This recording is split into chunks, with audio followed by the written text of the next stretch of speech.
Today, we are talking about how to properly source and vet the right fit, best quality speakers for your conferences and events. There are certainly no shortage of people who are willing to speak and no shortage of people who claim to be expert in any given field. So, how do you choose the best one for your convention, your corporate retreat, or your professional development seminar? And the best way is to ask some good questions. We have the 10 questions for choosing a business growth speaker up on our randallcraig.com website. But today we're going to go deeper and wider and talk about hiring an expert speaker in any field.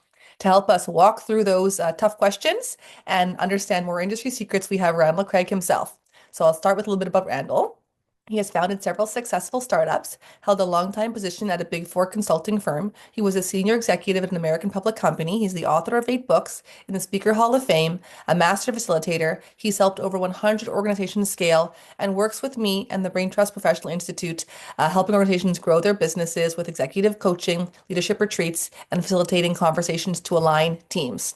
So get us started, Randall. What do people need to know about finding the right fit speaker for their events? And where are they going wrong in their selection process?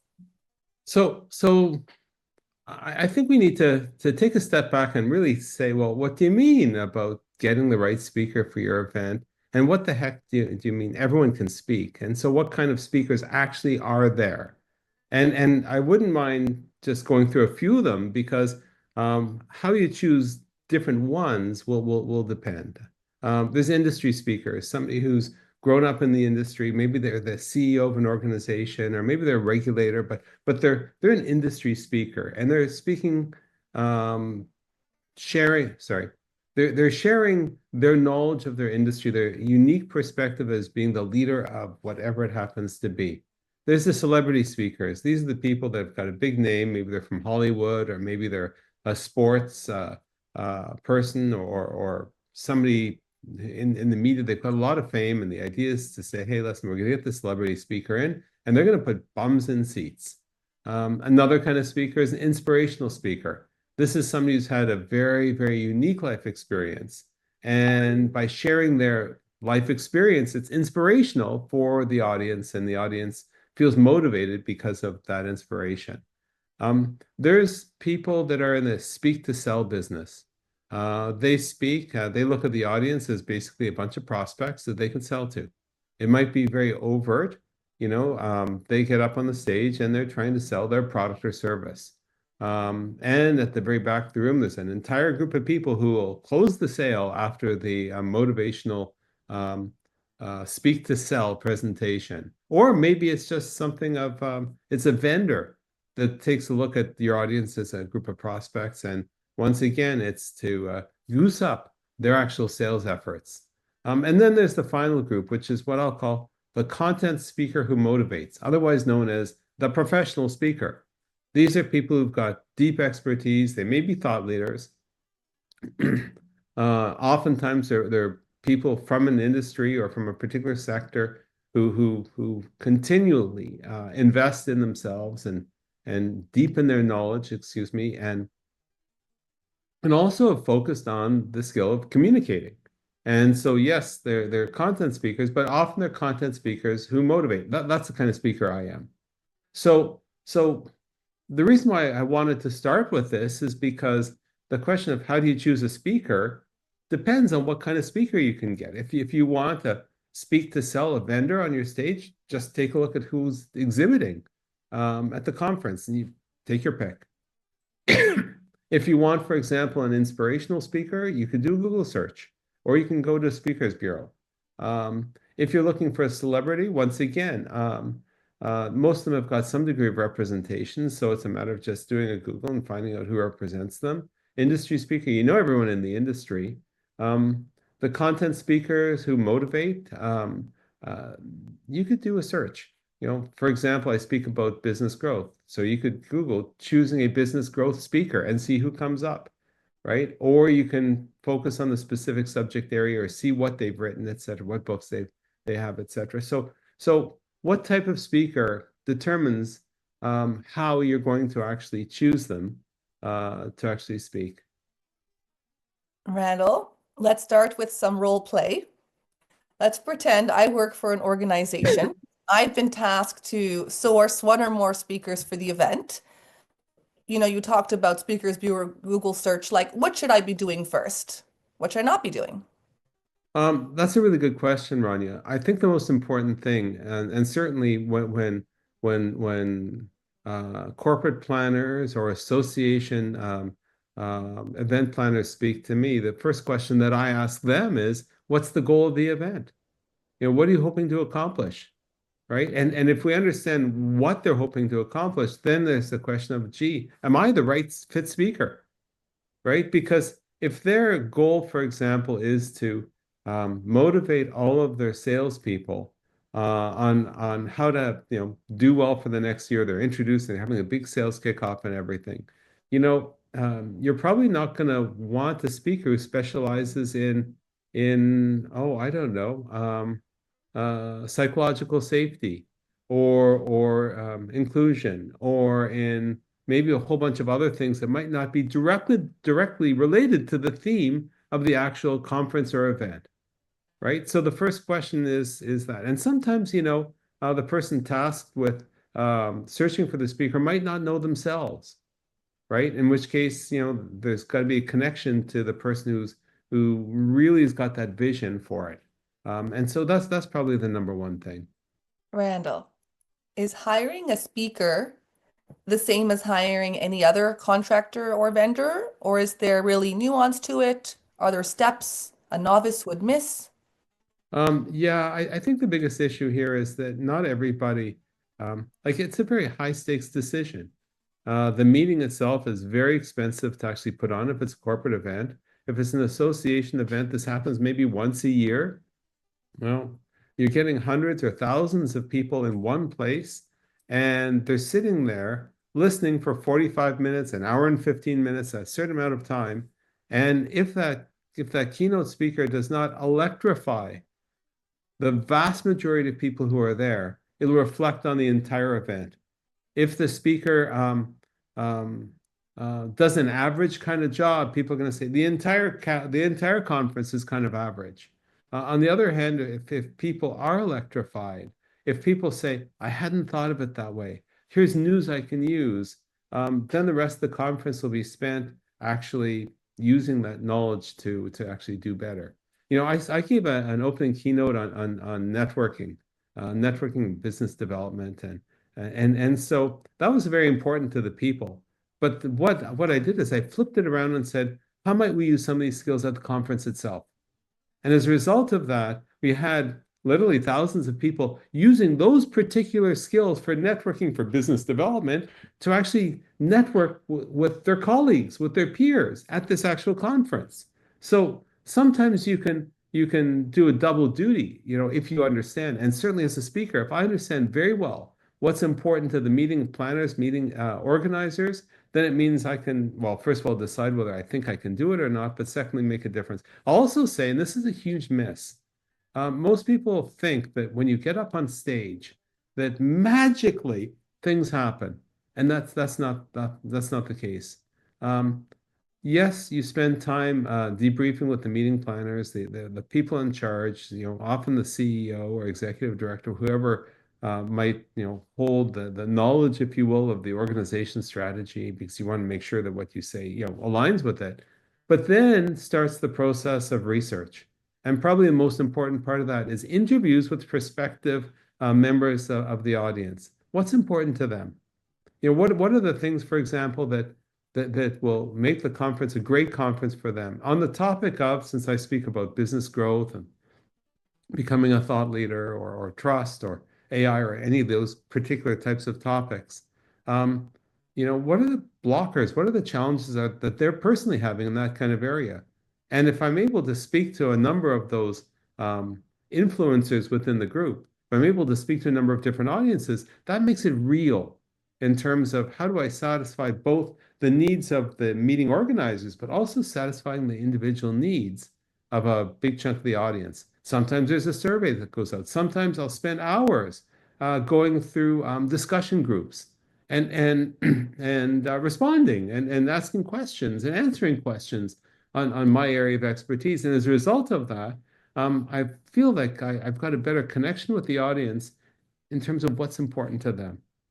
And so, yeah, on one hand, it's a very high risk, high stakes decision to make that, if you're going to hire a plumber, that's a vendor doing an important job. But this one over here can make a huge difference to a lot of people for a big chunk of time, right? For until the next conference, right? Or it might set off, a new corporate announcement. And this is the kind of thing that frames it all. And so it's critically important. On the other hand, we want people to get something out of it. And the skill of communicating is something that not everybody spends as much time doing and honing as somebody who's actually like doing it full time. By the way, I should say doing it full time is a misnomer because yes, you've got to get better and better as a communicator. I'm in the Hall of Fame, fine, okay. But it's also the question of, you know, how do you make sure that what you know about is up to date? What have you written about? Or what books have you written?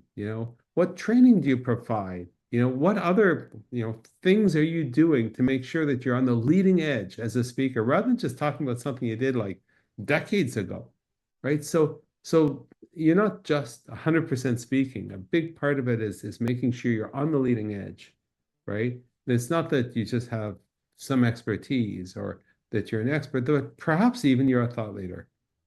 And that's one of the reasons why what you have to say may actually be more relevant to the people in the audience than say, you know, somebody else.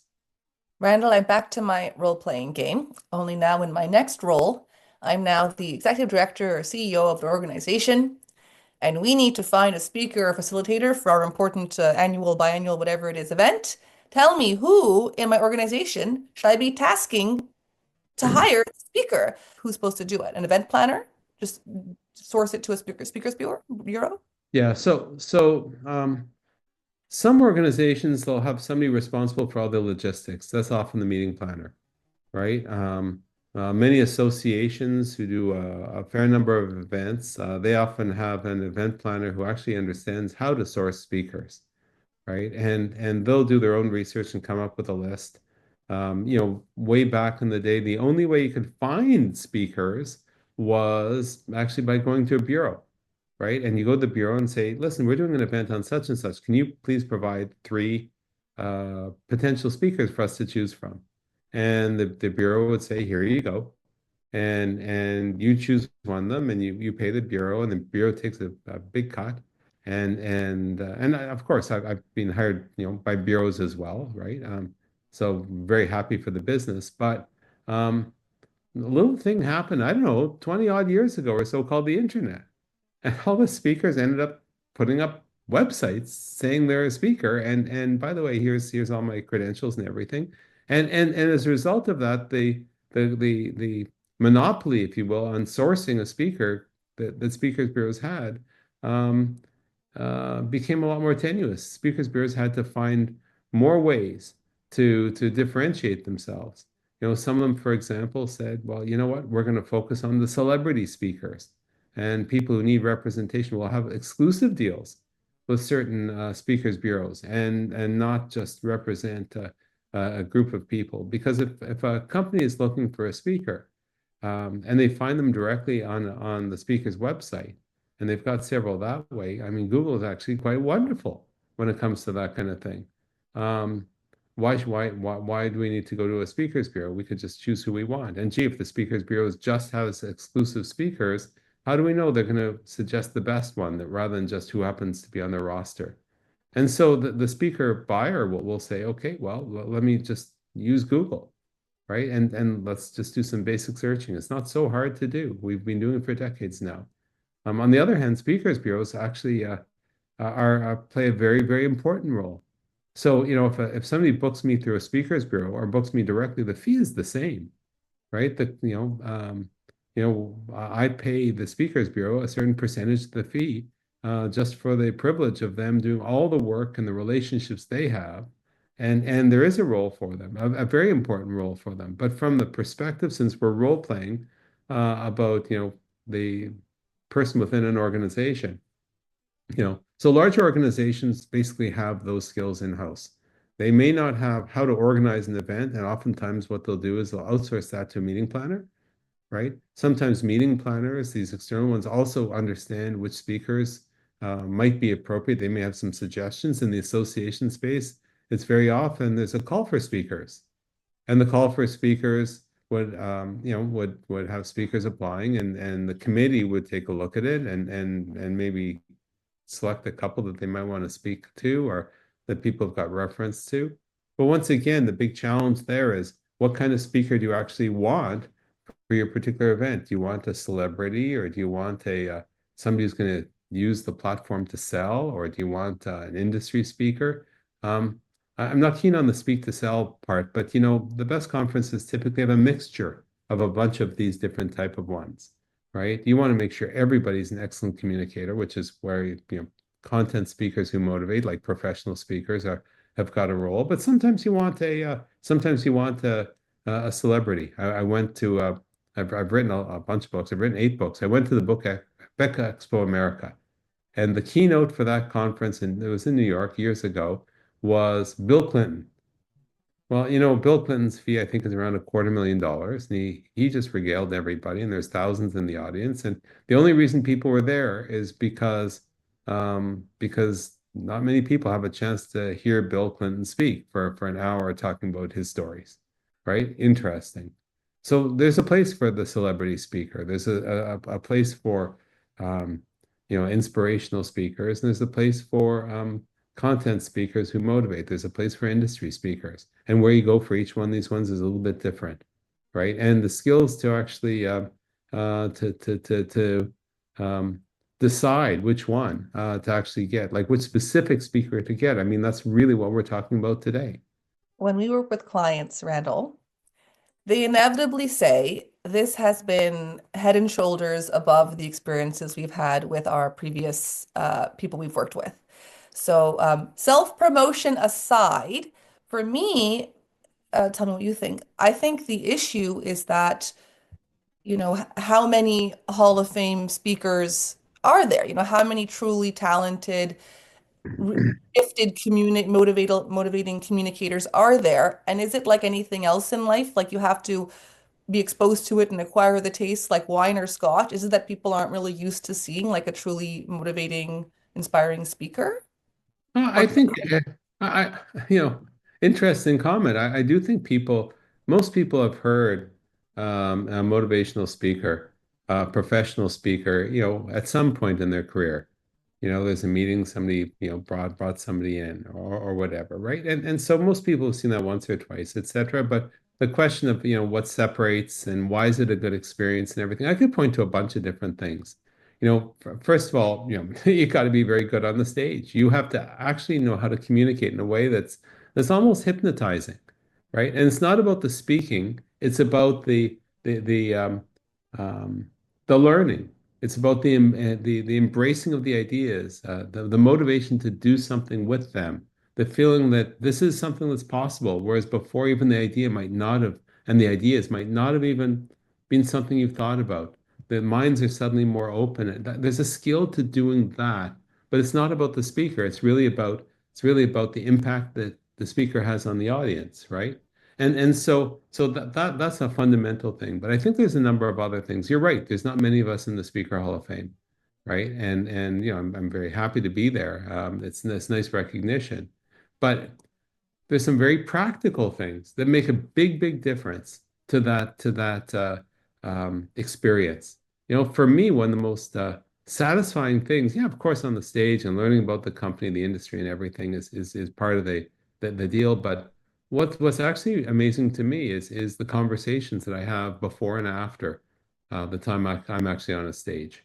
Right beforehand, I love to learn about what people are up to, what their issues are, what the big wins are, why they're at the conference, what they're hoping to get out of it, and everything like that. And that's very exciting to me. And then afterwards, people always have questions to ask, which I can't do from the stage because it's a very strict schedule. So I know that some speakers will fly in, they'll speak, and then they'll fly out. Okay, and you're away from home, you're away from your business, you want to get back to it and everything. And there's a big sort of desire to minimize all that travel time away and everything. So some people will do that. Okay. The best ones don't. The best ones will say, yeah, I'll stay the day. Yeah, I'll come in the night before and I'll go for dinner with the senior executives. Yeah, absolutely. So during the day, okay, after the speech, oh my God, it's just an amazing thing to have the conversations with people, right? Answer their questions with like one-on-one or in small groups or whatever. So that's an example. The idea of the idea of saying, maybe there's some stuff that I can do on top of it. Maybe beforehand I can send a couple articles, or maybe I could do a movie trailer video to give people some ideas as to what I'll be talking about and maybe why they should attend the event. Maybe it's afterwards. Um, Providing a reference sheet so that some of the key concepts they've got so they could spread those terms and ideas to some of their colleagues back at the office. Maybe it's some of the online um, resources that we have, like at the Brain Trust Professional Institute, where you and I hang our hat. We've got a whole bunch of self-paced courses. Maybe we could open some of those up to some of the attendees, right? Maybe there's something we can do to help the meeting organizers build sponsorship. Maybe there's some ideas we have, and we do have them about making using us with a sponsor to maybe get a sponsor to upgrade to that next level or to make a better sponsor experience. Maybe I can spend some time with people who are um, not professional speakers, industry speakers, just to give them some pointers before they get on stage. There's so much stuff that goes into saying this has been a great experience with the speaker you know, that it's not just one thing. It's knowing that these things make a difference. After having done thousands of presentations, you get a sense as to what makes a difference to the audience, to the meeting organizers, to the leadership of the organization, and also to make it easy for you too. Here's an example. I went to I was speaking in on the on in Midwest, and the hotel was in one place, and the conference center was somewhere else, and I was the opening keynote. Huge, huge, huge screen. It was like 60 feet right behind me, and little old me's on the stage because I'm tiny compared to this huge screen. And the technology to run it was something that I hadn't actually seen before. So the night before, okay, I went over. In fact, as soon as I flew in, I went over to the venue and I spoke to the AV people and introduced myself. And here, for example, here's my presentation. They wanted to load it up because of the new technology. And what a surprise, which wasn't a surprise to me. One, the fonts didn't come through. Not a problem. Here we go. Here's the thumb drive with Windows-based fonts. I use a Mac. So let's just see about loading that up. What a surprise. It now works and everything. And I said to them, do you want to do a bit of a run through? So we put the thing on up on the screen. And what a surprise. The colors weren't right. Like they were vastly different. So he said, oh, we can change that. He made some changes to this big display and it was just fine. Then I said to them, when do you want to do the sound check? So he says, do you think you can come at like 6:30 a.m. or 7 a.m.? I said, that'd be perfect. We could do it before anyone's in the hall. Okay. And just to make it easy to work with, right? Easy to work with. I didn't have to, did I have to come in the night before? Of course, just in case. Did I have to go to the venue to work with the AV people? Client never saw any of that stuff. Okay, 6:30 a.m. I never saw that. They just saw that things were magically working beautifully on the stage, right? So these are the kinds of things that certainly if you're talking to a prospective speaker, you don't want to say, "Do you do this?" Because they'll say, "Oh yeah, yeah, of course I do it." You could say, you know, um, you could ask questions that speak to, what they enjoy about the conference. If they don't say, I'd love to speak to all the attendees afterwards, yes, of course I'm going to stay the day. I'm there anyway. But I think that we miss an opportunity. You're paying an awful lot for a professional speaker. Why don't you get the most value from them, especially because they've already done the work before they're actually on site? You mentioned paying a lot of money for this speaker. While many try to source a speaker at no cost, some clients will have a budget set aside, and that budget may be 5,000, 500, 15,000, whatever the budget may be. Do you think that the people setting this budget understand what they're like buying for that price? Like if I made up, I only want to spend X amount of money for a car or a house without sort of understanding the Yeah. landscape. So I'm always respectful to everybody, who sort of says who calls and says, I'd like to have you speak at a conference or facilitate an event or whatever, do this professional development or usually keynotes we're talking about here. And so some organization says, we don't have a budget for speakers. Okay. Normally I will say, I'm probably not the right person for you then. And they say, oh, why is that? And the answer is this, very simply. If you don't have a budget for speakers, you can get industry speakers, or you're going to end up with speakers who are going to sell, or you're going to end up with people that are, quote, just starting out. And if the purpose of bringing everyone together is to make a difference in one way or the other, having somebody who's just starting out or who views it as a platform to make a difference, okay, and when somebody says, well, it's great exposure for you. Well, you know what? You got to pay the rent, right? So exposure is kind of nice, but exposure sort of assumes that you know, you're going to sell to people, right? You're going to use your time on the stage to sell. And I don't think that's in the interest of the audience. And I suspect the meeting organizer, um, it's not in their interest either. I've got a professional speaker friend that I respect a lot. And a client called this person up and said, you'd be the perfect speaker because, and it had to do with the person's expertise and so on. And the topic, and then the topic of fees came up, and it was, well, we don't have any budget. Okay, and the conversation ensued basically, well, I'm probably not the right speaker for you. There's a lot of other people that are just starting out that might be in your range, etc. And then she had a brainstorm. Okay, this conference was taking place in the Caribbean, and they did not have a speaker budget, but they did have a travel budget. And she said, you know what? If you pay for a hotel for the week for me and my husband and my two kids, um, I'd consider doing it at a very, very much reduced fee. And they said, oh, you'd consider doing that? She says, yeah, absolutely. And she's going on a vacation anyway, I guess. So she decided to do a contra, if you will. And I think that was a good creative idea. Okay, there's only so many weeks you could spend in the Caribbean or Mexico, etc., per year. But I really think the question of fees is a tough one for organizations that have zero budget. Sometimes you could deal with sponsors. Can you have a sponsor a particular speaker? Sometimes you say, well, I don't mind if I've got vendors who are going to be speaking, as long as everyone knows that they can be sold to, right? Or perhaps industry speakers. But if you actually want to get somebody who's got deep experience, understands some, best of class processes, who's motivating and who's actually skilled at communication, then you've got to pay. And so the question is, well, how much should you pay? Well, I would say, you could spend between 3,000-5,000 on one end to to to 50K. And somewhere if somewhere between, let's call it 5 and 50K, that's kind of where you'll find the professional speakers.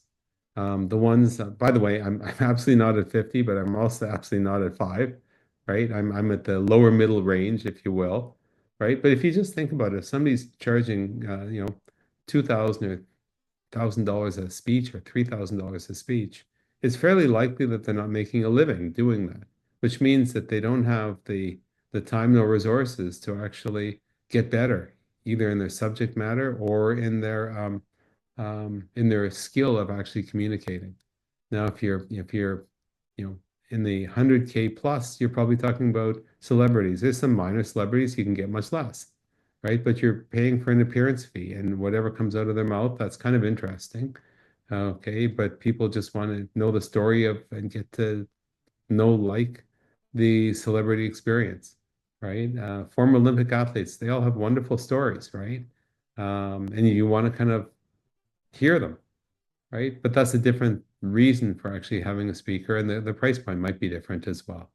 Randall, help us understand how crowded is the professional speaker market. So if I want to buy a sweater or a 12-seater van or a trip to outer space, I have a sense of how competitive or saturated the market is, how much sifting I have to go through. So if someone with that, we're going to break right here on this part one of choosing a keynote speaker and the 10 great questions to ask. We will pick up with more Q&A in part two, but if anything we talked about resonates with you, if you're interested in having Randall come and keynote your next conference or event or speak at your next retreat, to reach out, you can contact him directly at requests@randallcraig.com or reach out to the Brain Trust Professional Institute and we'd be happy to facilitate an introduction. And we'll look forward to seeing you back for part two.